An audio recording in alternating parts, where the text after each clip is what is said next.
November 1945. The forests of Ravenwood were silent, but 3 American soldiers vanished without a trace.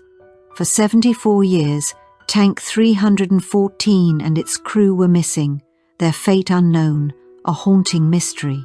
Until just recently, a hidden Sherman tank was uncovered, remarkably preserved beneath decades of forest debris. Inside, journals, personal belongings, and a carefully arranged living space revealed the crew's desperate months in astonishing detail. Every scratched map, worn uniform, and faded photograph hints at secrets history tried to hide, and the extraordinary story of courage, impossible survival, and intelligence behind one of World War II's most baffling disappearances. Before continuing, thank you for being here. Stories like this stay buried until someone chooses to listen. Share where you're watching from. Your presence matters. Today we uncover what was never meant to remain hidden. Autumn 1945. Allied forces were cutting through the final layers of occupied Europe. Deep in the woods along the Franco-German border, the 5th Armoured Brigade had one mission: clear out the last German strongholds hiding between the trees. Every sound in that forest could mean death. The branches hid machine guns, the silence hid traps. But despite the fear, morale burned bright. The men could feel it. The end was near and history was being written in real time. Inside one tank, 3 soldiers had grown closer than brothers. The youngest, Jack Thompson, just 21, commanded the steel beast. A farm boy from Nebraska, who'd never been farther than his county line before the war. He'd joined the army chasing adventure, the kind that looked noble in posters, not the kind that screamed through burning forests. In his letters home, he wrote about vineyards, cobblestone streets, and French sunsets, never about what really happened when the shelling started. His calm voice kept his crew grounded when the metal walls around them rattled from enemy fire. At just 19, Eddie Martinez, the gunner, was the youngest of the 3. Having grown up in Texas working at his Mexican immigrant father's auto repair shop, he possessed mechanical skills that proved invaluable to the unit. But on one fog-soaked morning, something shifted. Their next mission wouldn't just test their courage. It would mark the start of a mystery the army would never officially explain. What the soldiers encountered in that forest still raises questions today, and it began with a radio call that should have been impossible. Eddie had a knack for fixing almost anything, no matter how hopeless it looked. Give him a few scraps of metal, a wrench, and some tape, and he could bring a dead engine back to life. More than once, his quick thinking had kept their Sherman tank alive when every other crew was stranded. The crew called him Eddie, the guy with the easy grin and a laugh that could cut through even the darkest moments of war. The driver, Ryan Carter, was 22 and pure Boston. Tough, fast-talking, and fearless behind the controls. Before the war, he'd driven taxis through the city's crowded streets, a skill that translated perfectly to the battlefields of Europe. Carter could guide their 30-ton tank through terrain that made other drivers panic. Commanders noticed. So did his crew. Together, the 3 of them, Thompson, Eddie, and Carter, became the definition of a perfect tank team. They operated like one mind split across 3 bodies, moving through chaos with unspoken precision. They trusted each other completely, and that trust had carried them through some of the bloodiest fighting of the campaign. Their Sherman, Tank 314, wasn't just another machine. It was part of them. It had a quiet reputation for surviving what others couldn't, earning the respect of the entire division. Painted on its turret was a small green shamrock, Carter's idea for luck. But as the final winter of the war approached, even luck had its limits. And decades later, when investigators finally located Tank 314 deep in the woods, that same faded shamrock was still visible, a haunting reminder of what was left behind. Their next assignment would take them farther than any patrol before, and into a stretch of forest that no map dared to name. November 14th began with a heavy fog drifting through the forests of Blackwood Forest. The cold bit deep, wrapping the landscape in silence. Across the line, the 5th Armoured Brigade was carrying out what the brass called a reconnaissance in force. Small units sent ahead to feel out German positions and draw enemy fire if needed. For Tank Crew Charlie, the orders came at first light. Their assignment was simple: move 6 miles east along a narrow logging road to a small village called Hollow Creek and report back any enemy presence. On paper, it looked like an easy mission, routine, almost dull. Intelligence claimed the area was quiet. Recent aerial sweeps showed no movement. Inside their Sherman tank, Thompson, Eddy and Carter worked like a machine. At 0500 hours they climbed in, running through their pre-mission checks: engine pressure, turret rotation, ammunition count. The diesel engine growled awake, shaking the frost from its armor plates. The radio hissed with chatter from other units, routine calls cutting through the static. Everything sounded normal. Then, at 0535 hours, Thompson's voice came over the net. Calm and precise: Charlie moving out. Proceeding along route Baker to the objective point. Will report upon arrival. Command acknowledged. A simple click of confirmation. And with that, Tank 314 rolled forward into the fog, its treads pressed deep into the mud, carving a trail between the dark pine trunks. Within minutes, the forest swallowed the sound of its engine completely. The crew's last confirmed transmission was logged at 0635, and what happened after that remains one of the strangest disappearances of the war. What happened after that morning remained a complete mystery for decades. No radio transmissions ever came from Charlie. When the crew failed to report reaching Hollow Creek, unease spread quickly through the division. By evening, concern turned into action. Search parties were dispatched along Route Baker. Tank crews and infantry combed the forest, scanning for any sign of Tank 314 or its men. The search went on for days. Investigators traced the tank's path where it had left the main logging road, following a narrow trail that wound deeper into the forest. But roughly 2 miles in, the tracks vanished entirely on rocky ground, leaving nothing to indicate direction or struggle. It was as if the tank and its crew had simply been erased. Commanders weighed every possibility had German forces ambushed them. There was no sign of battle, no destroyed equipment, no shell craters. Had they run out of fuel or gotten lost? Search teams scoured every route within a 25-mile radius. Desertion? Impossible. The crew had flawless records and every reason to see the war's end. Weeks earlier, Eddy had joked the forest felt alive, as if it was watching. That laughter now felt like a warning no one understood. 3 weeks later, the official report came through Tank Commander Jack Thompson. Gunner Eddie Martinez and driver Ryan Carter were listed as missing in action. Families received the dreaded telegrams, but with no wreckage and no bodies, a fragile hope remained. A hope that somehow, somewhere, their loved ones might still be alive. The War Department promised continued searches, yet as weeks stretched into months and months into years, the case slowly went cold. After the war, a renewed investigation was launched. Military teams returned to the forests with better equipment and more time, interviewing local villagers who might have seen something unusual. Captured German records were examined for any mention of prisoners taken in the area. Specialist teams with mine detectors combed the terrain for buried wreckage. Nothing was ever found. The forest held its secrets tightly, and Charlie Crew's fate became just one of countless unsolved World War II mysteries. Over the decades, the story captured the attention of military historians, amateur researchers, and conspiracy theorists alike, each offering increasingly elaborate theories about the crew's disappearance. Locals would later whisper that the forest seemed to reject anyone who tried to follow the old logging road. Speculation ran rampant. Some believed the crew had stumbled upon something forbidden, a classified Allied operation or a secret German weapon. Others imagined they'd been captured and hidden in an unknown prisoner camp. A few even suggested they had vanished intentionally, though that theory never held much weight given the men's character and dedication. The families never let go of hope.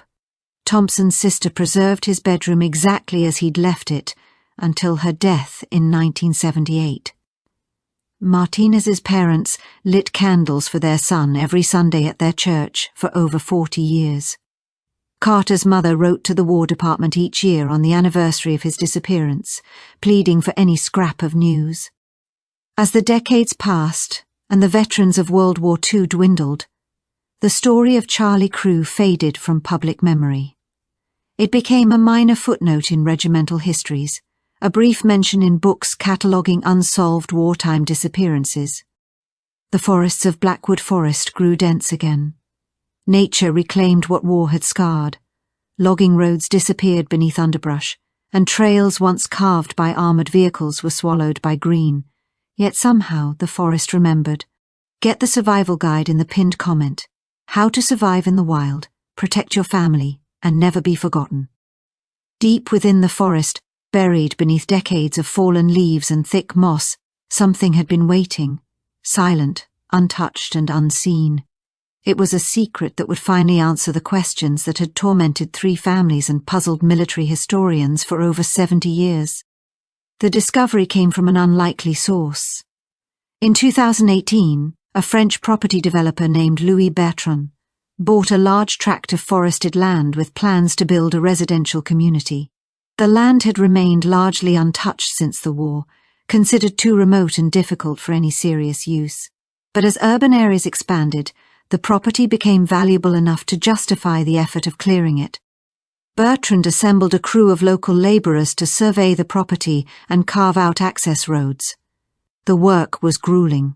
Decades of growth had created a nearly impenetrable maze of trees, thick underbrush and fallen logs. Even with modern heavy machinery, progress was painstakingly slow. Paths were cleared only yard by yard, and the forest seemed determined to hold its secrets. On a grey October morning, a bulldozer operator noticed something unusual. As he pushed aside a tangled heap of fallen timber and thick underbrush, the blade struck something solid and metallic. At first he assumed it was old farm machinery or leftover wartime debris. The forest had once been a battleground, and uncovering abandoned weapons or rusted equipment was not uncommon. But as the workers cleared more of the debris, the shape that emerged was far larger and far more complete than anyone had expected. It was a Sherman tank, its olive-drab paint still faintly visible beneath layers of rust and moss. Even more astonishing, the vehicle appeared almost entirely intact. The forest had essentially preserved it, the canopy and decades of accumulated organic matter forming a natural tomb around the tank. Word of the find spread rapidly. Louis Bertrand alerted French authorities, who immediately contacted military historians and archaeologists. Within days the site was cordoned off, and teams of experts descended on the clearing. Within days, the site was cordoned off, and teams of experts descended upon the remote forest clearing.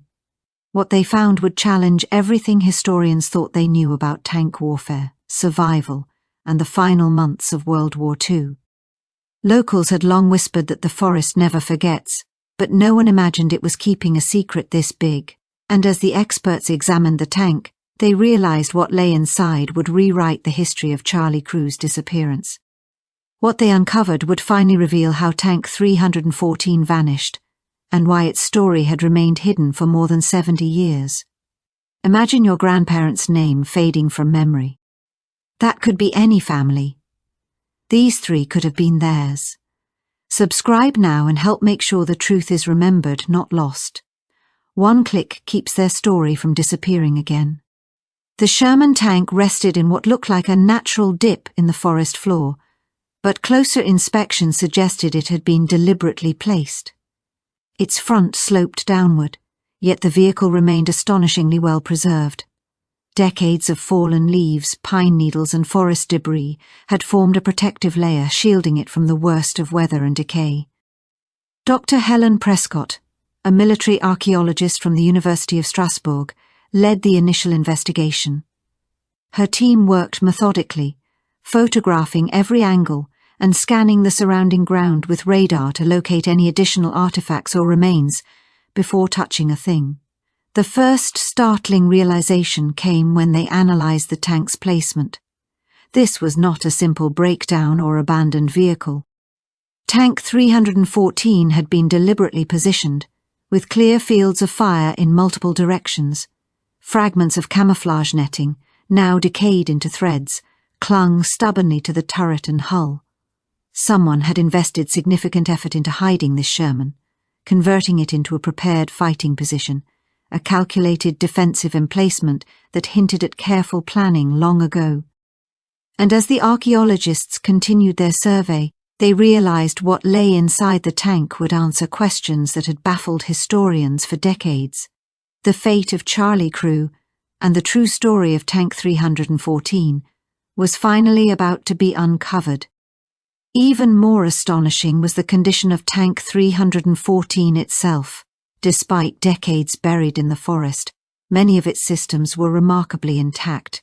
The tracks, though rusted, were complete, and the main gun bore carbon scoring, evidence it had been fired multiple times.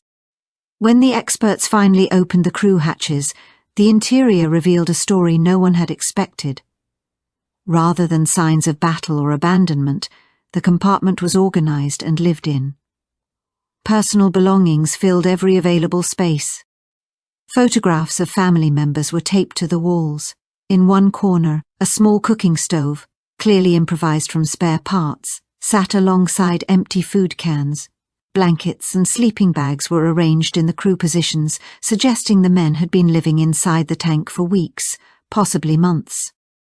Startling of all was a crude calendar scratched into the metal hull. Hash marks extended well beyond November 14th, the day of their disappearance. The final mark was dated February 3rd, nearly 3 months later, revealing that Charlie Crew had survived far longer than anyone could have imagined. A crude calendar scratched into the metal hull showed hash marks extending well beyond November 14th, the date of their disappearance. The final mark was dated February 3rd, nearly 3 months after Charlie had vanished. Earlier, Eddie had joked that the tank was like a second home, but no one expected it to become a true shelter. And inside, hidden beneath personal effects, lay something that would finally explain why the crew vanished. What investigators found next would rewrite the story of Tank 314 and uncover secrets no one thought possible. If this story moved you, get the guide in the pinned comment: survival tactics, family checklists, and ways to protect those you love. Dr. Lele's team uncovered a hidden cache of German military equipment stashed behind the driver's seat in sturdy ammunition boxes. Inside were uniforms, weapons, documents, and even several Iron Cross medals, all carefully preserved in waterproof containers. The discovery raised questions no one had anticipated. Had Charlie Crew been involved in a covert mission? Were they gathering intelligence on German operations? Or perhaps detaining enemy soldiers? But the most remarkable find was a leather-bound journal tucked beneath Eddie's gunner position. Written mainly in Thompson's distinct handwriting, with occasional entries from Eddie and Carter, the journal chronicled their activities from November 14th through early February 1945. The entries revealed that the crew had encountered something far beyond a routine reconnaissance. The very first page, dated November 15th, 1 day after their disappearance, read found German observation post abandoned but intact. Maps show supply routes we never knew existed. Marty thinks we should report back, but the radio was damaged in yesterday's action. Sully says we're sitting on something big. What began as matter-of-fact notes soon morphed into accounts of mounting tension, difficult choices and decisions that would ultimately change the course of their survival. Weeks earlier, Thompson had joked about stumbling onto hidden treasures of war. Now the journal confirmed it was no joke, and as the pages continued, it became clear that the crew had uncovered something that someone had desperately tried to keep secret.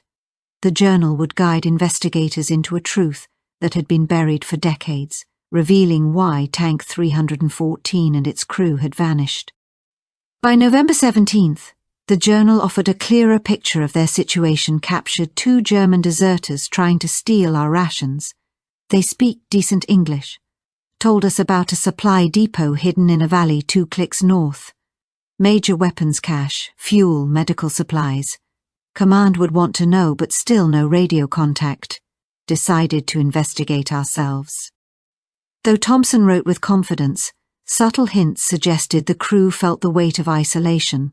By December, their entries revealed that the situation had grown far more complex. The team had uncovered not just a single supply depot, but a hidden network of German positions absent from any Allied intelligence. Rather than returning to Allied lines, the crew chose to conduct their own reconnaissance, gathering vital intelligence on enemy movements. "We're getting good information," Thompson wrote on December 9th. "Mapped bunkers, 3 ammunition stores, and what looks like a command post. Problem is, we're too deep behind enemy lines now. German patrols everywhere." The journal showed that Charlie crew had transformed into a one-tank guerrilla unit, operating independently behind enemy lines for months, far beyond anything their commanders could have imagined. Weeks earlier, Carter had joked they were ghosts in the forest. Now the journal confirmed it, and the more they documented, the clearer it became that their discoveries had put them in terrible danger. What the crew uncovered would not only explain their disappearance, but also reveal a secret operation that Allied intelligence had never known existed. They risked everything and vanished into silence. If you value truth, click subscribe. It's not just a button. It's a choice to remember, to press for answers, and to stand with families who waited decades for justice. Don't let their sacrifice disappear on your watch. The crew survived by scavenging German supplies, avoiding detection, and carefully navigating a tangled network of enemy positions. Eddie's mechanical expertise kept their Sherman running, using improvised repairs and parts salvaged from abandoned German vehicles. Carter's streetwise instincts were equally critical, guiding them through dangers that most soldiers would never face. His journal entries, written in a casual, almost conversational style, contrasted with Thompson's precise military language. They described close calls and clever tactics. Had to play dead yesterday when a German patrol came through. Tank covered with branches and snow. They walked right past us. Jimmy's idea to drain oil and scatter it around made them think we were wrecked. Bought us another day. Yet the journal also revealed the growing psychological strain on the men. Isolated from their unit, uncertain of the wider war, and constantly under threat, doubt and fear began to creep in. Thompson wrote on December 23rd, "Eddie's been having nightmares. Sully thinks we should try to reach American lines, but we're at least 10 miles behind enemy positions now. Not sure we'd make it. Not sure anyone would believe our story if we did." Earlier, Eddie had joked the forest was our playground. Now, it was a trap that tested their every skill. And as the weeks dragged on, it became clear that survival alone would not answer the mystery of what they had discovered. The journal hinted at something bigger, a secret so dangerous it had kept Charlie crew hidden and silent for decades. The pinned comment includes a survival guide, hands-on wilderness tips, family emergency checklists, and how to prepare for the unexpected. The journal's most striking entries came from January 1945. By then, the crew had realized that their prolonged disappearance meant their families likely believed them dead. Eddie wrote, "Ma will think I'm gone. Probably had a funeral already. Maybe it's better this way. If we make it home, how do we explain 3 months of playing soldier behind enemy lines? Command might court-martial us for abandoning our mission." His fears were not exaggerated. Military regulations treated extended unauthorized absence, even under extraordinary circumstances, as potential desertion. In surviving, Charlie crew had painted themselves into a corner mere survival could be considered a breach of duty. By February, the journal's final entries revealed men pushed past human limits. Thompson's handwriting became erratic, hinting at exhaustion or illness.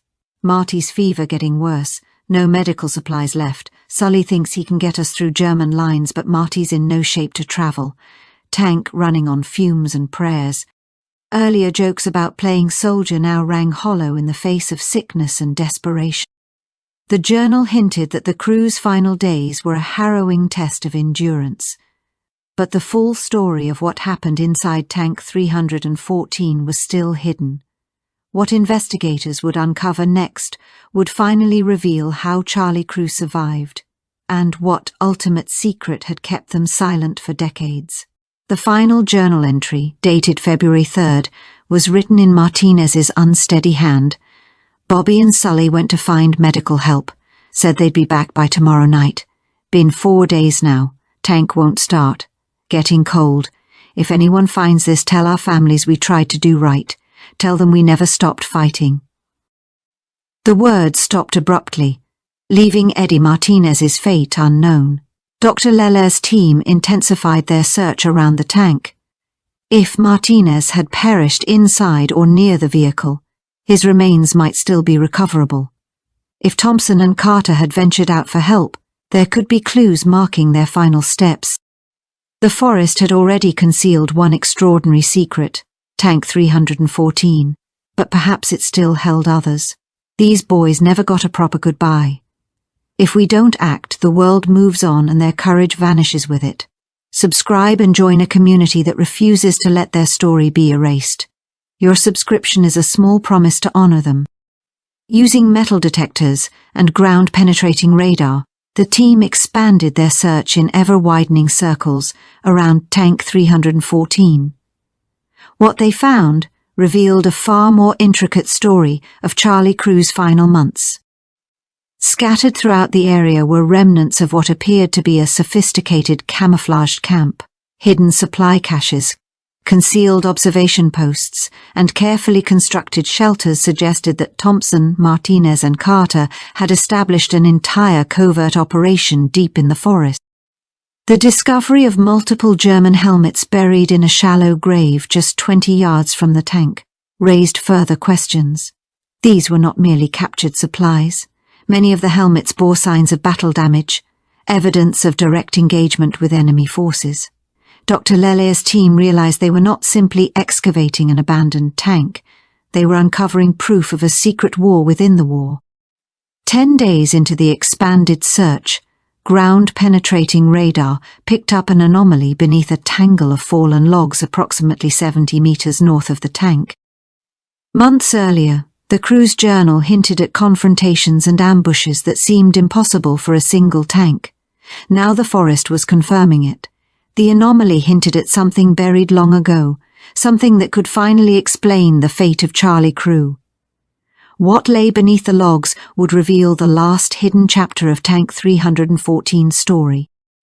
As excavation progressed, the team uncovered a carefully constructed bunker, reinforced with timber and expertly camouflaged beneath decades of forest debris. The design demonstrated a level of defensive engineering far beyond standard military training. Inside, more pieces of the puzzle came to light. German military documents, many marked with official seals and classified stamps, were stored in waterproof containers. Tables made from stacked ammunition crates were covered with maps detailing troop movements, supply schedules, and defensive positions. The most remarkable discovery was a German field radio, still connected to a makeshift antenna system nearly invisible from ground level. The implications were extraordinary. Charlie Crew hadn't merely survived behind enemy lines. They had been intercepting German communications, collecting intelligence, and potentially disrupting enemy operations for months. Their unauthorized activities revealed a scale of covert operations that far exceeded any previously documented feats of a single tank crew in World War II. The crew's journal had hinted at intercepted messages and risky maneuvers. Now the physical evidence confirmed it. And as Dr. Lele examined the bunker further, it became clear there was one final secret yet to be uncovered. What they would find next would reveal not only the fate of Charlie Crew, but also the full extent of the mission they had undertaken in secret. Communications expert Dr. Hinrich Muller, brought in to analyze the radio equipment, made a revelation that stunned the archaeological team. The German field radio showed clear signs of modification, with additional circuits and components that only someone with advanced technical knowledge could have installed. When powered up, the restored device worked flawlessly, capable of receiving and transmitting on German military frequencies. Even more remarkable, the radio's log revealed detailed records of intercepted German transmissions, decoded messages, and communication schedules. The handwriting matched samples from Martinez's journal. Eddie Martinez, the 19-year-old Texan mechanic, had mastered the use of sophisticated German radio equipment and had been conducting signals intelligence operations at a professional level. The logs exposed the true scope of Charlie Crew's impact. Starting in late December 1945, German units reported communication breakdowns, disrupted supply lines, and what they described as ghost attacks on isolated outposts. Ammunition convoys were ambushed by an unknown force that struck suddenly and vanished without a trace. An intercepted message from January 29th detailed a calculated campaign of sabotage. Unknown enemy unit continues operations in sector. Estimated strength unknown, but tactics suggest special forces training. Weeks earlier, Martinez had casually written in his journal about listening in on their chatter. Now it was clear his work had real, measurable effects. And as the team delved deeper into the logs, it became apparent that Charlie Crew's actions were far more daring and dangerous than anyone could have imagined. Request immediate reinforcement and counterintelligence support. The message, signed by a German colonel reporting directly to regional command, left Dr. Lelaire's team in awe. They were looking at evidence of one of the most effective behind-the-lines operations of the entire war.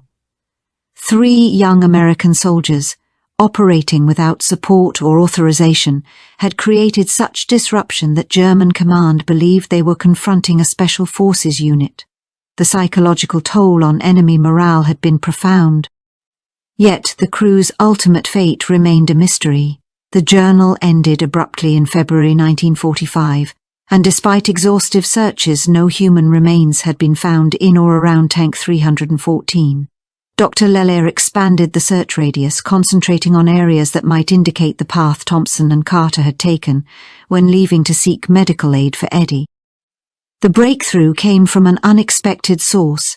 Local historian Henry Caldwell, who had followed the excavation closely, approached Dr. Lelaire with a story passed down from his grandfather.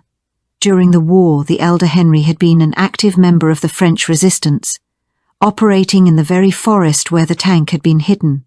What Henry Caldwell revealed would lead investigators to the final, astonishing chapter of Charlie Crew's story. Family oral history recounted that in February 1945, resistance fighters had encountered 2 American soldiers, both in dire condition after months of exposure and malnutrition. The men were seeking medical supplies for a 3rd companion, gravely ill from the same ordeal. The resistance offered what aid they could, but the Americans insisted on returning to their hidden position rather than being evacuated to Allied lines. Henry Caldwell guided Dr. Lelaire's team to a natural cave system roughly 3 miles from Tank 314. During the war, the caves had served as a resistance supply depot, and local folklore spoke of American soldiers who appeared like ghosts, exchanged for supplies, and then vanished back into the forest.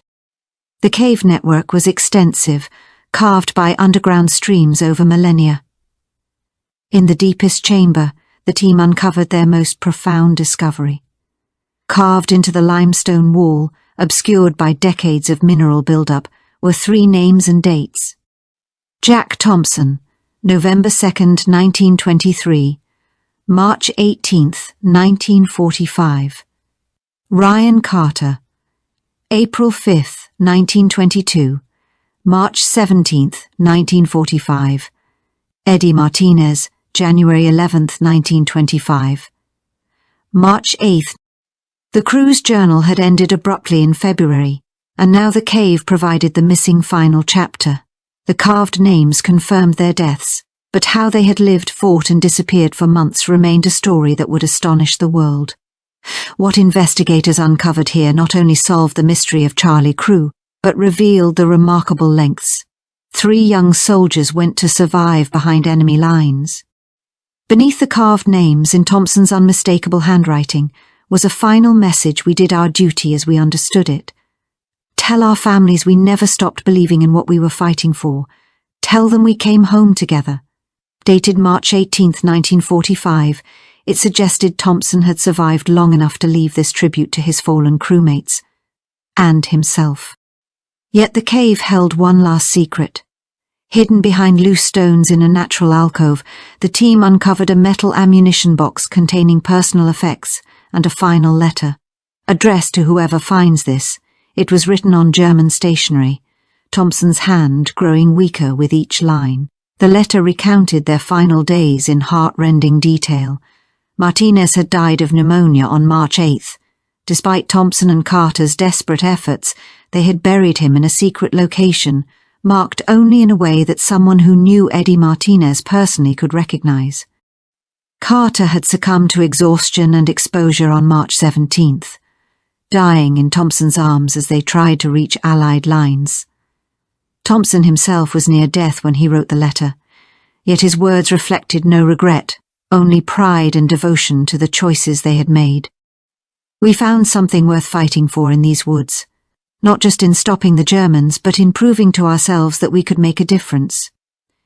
Eddie said we were like knights in an iron castle, and I think he was right. The letter unfolded like a map of their hidden war. Thompson described the positions they had reconnoitred, the enemy movements they had disrupted, and the subtle yet deadly strikes they had carried out.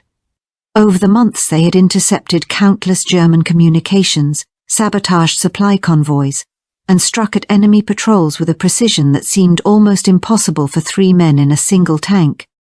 More remarkably, Thompson revealed they had stumbled upon plans for a German offensive in their sector, scheduled for late February 1945.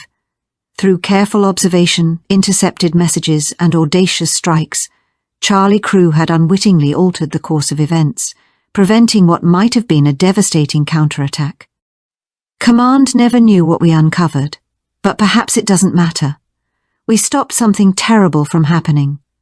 German after-action reports from early 1945 painted a picture of a sector thrown into chaos by relentless harassment from unknown forces. The offensive Thompson referenced in his letter was confirmed in captured German planning documents, yet the operation had been abandoned, thwarted by communication breakdowns, supply disruptions, and the loss of key officers. Military historians came to a startling realization that 3 young Americans acting entirely on their own initiative had likely prevented an offensive that could have prolonged the war by months. Still, the question of the crew's final resting places lingered. Thompson's letter had left specific hints about the graves of Martinez and Carter, but decades of forest regrowth had transformed the terrain. For Dr. Leller and her team, locating the remains became a mission of honor, a chance to bring closure to a story that had haunted families for generations. Relying on Thompson's meticulous descriptions and modern ground-penetrating radar, the team concentrated on sites that matched the features mentioned in the letter. Martinez's grave was found first, beneath the sprawling roots of a massive oak tree. The young gunner had been buried with as much dignity as his crewmates could manage, wrapped in a German camouflage tarp, accompanied by his dog tags and personal belongings. Carter's final resting place was located near a distinctive rock formation Thompson had described as resembling a sleeping giant, providing a somber testament to the care and forethought the crew had given to each other even in their last moments. Earlier journal entries hinted at the men's attempts to protect and honor one another. Now the discovery of their graves confirmed the depth of their loyalty and courage. The forest had finally revealed the resting places of Martinez and Carter, but the fate of Thompson himself remained shrouded in uncertainty. As the team pursued clues to Thompson's final location, they would uncover the last piece of the Charlie Crew mystery. The Boston-born driver had been laid to rest with as much care as his companions. His wallet, still containing photographs of his family, had survived more than 60 years underground. Both he and Martinez had been buried alongside their weapons and the personal effects their fellow crew members could salvage, a final act of respect in the midst of tragedy. Thompson, however, was never found within the cave system despite thorough searches. Yet a final clue emerged from the village of Hollow Creek, the original objective of Charlie's November mission. Church records from March 1945 noted an unknown American soldier who had collapsed at the village's edge speaking of tanks and fallen friends before passing away under the priest's care. The soldier was interred in the village cemetery beneath a simple wooden cross. When Dr. Lelaire's team cross-referenced the burial records and conducted DNA testing, their suspicions were confirmed. Jack Thompson had arrived at his destination, completing his mission in his own way, nearly 4 months after disappearing into the forest. The revelation of Charlie Crew and the details of their final months shook military historians to their core.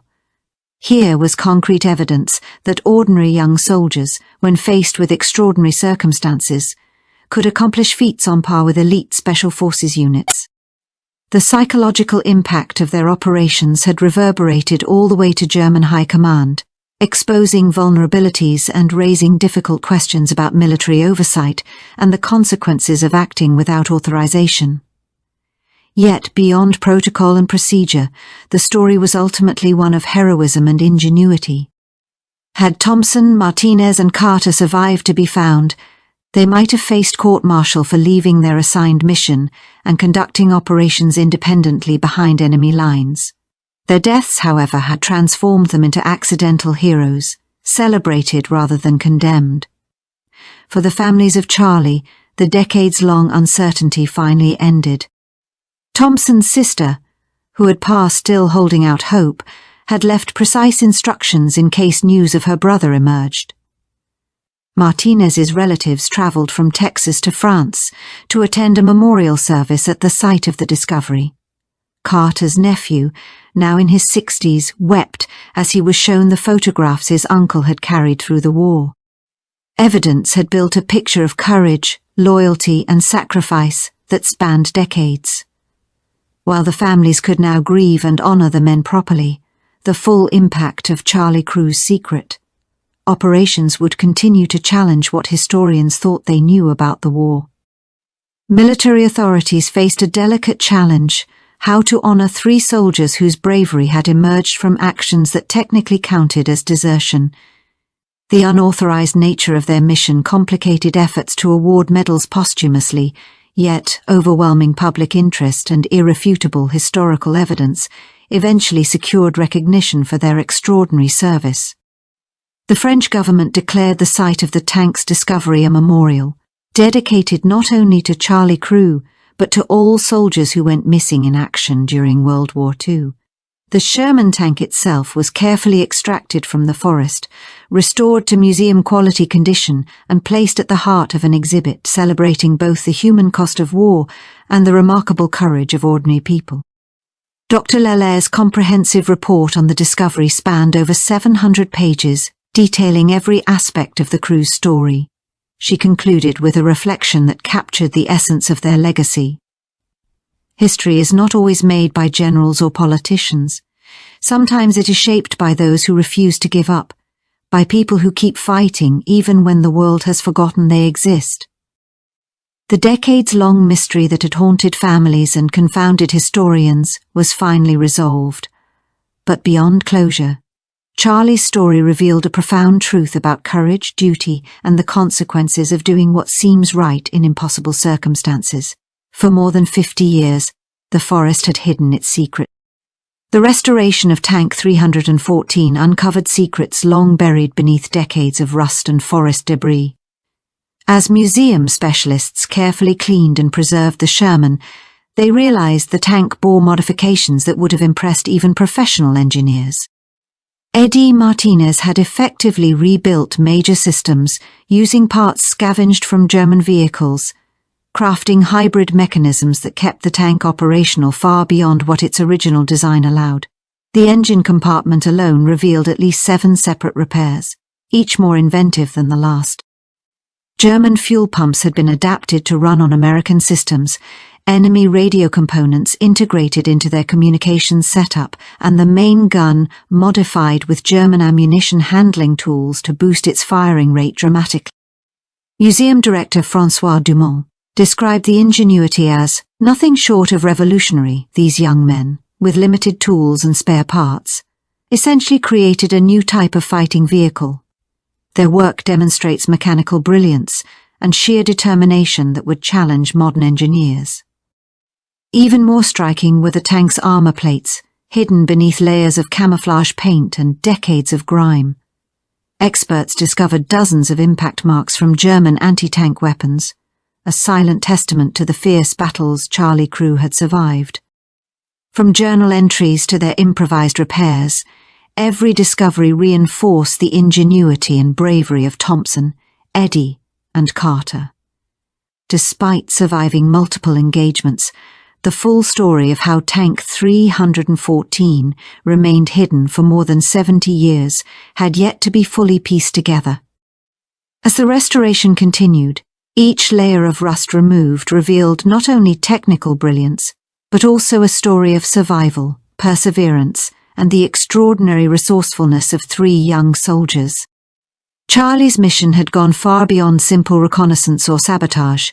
They had engaged in active combat, surviving direct hits that, by all accounts, should have destroyed Tank 314 and killed everyone inside. Ballistics experts examining the Sherman concluded that the tank had endured at least 5 separate encounters with German forces. The patterns and angles of impact revealed a story of tactical ingenuity.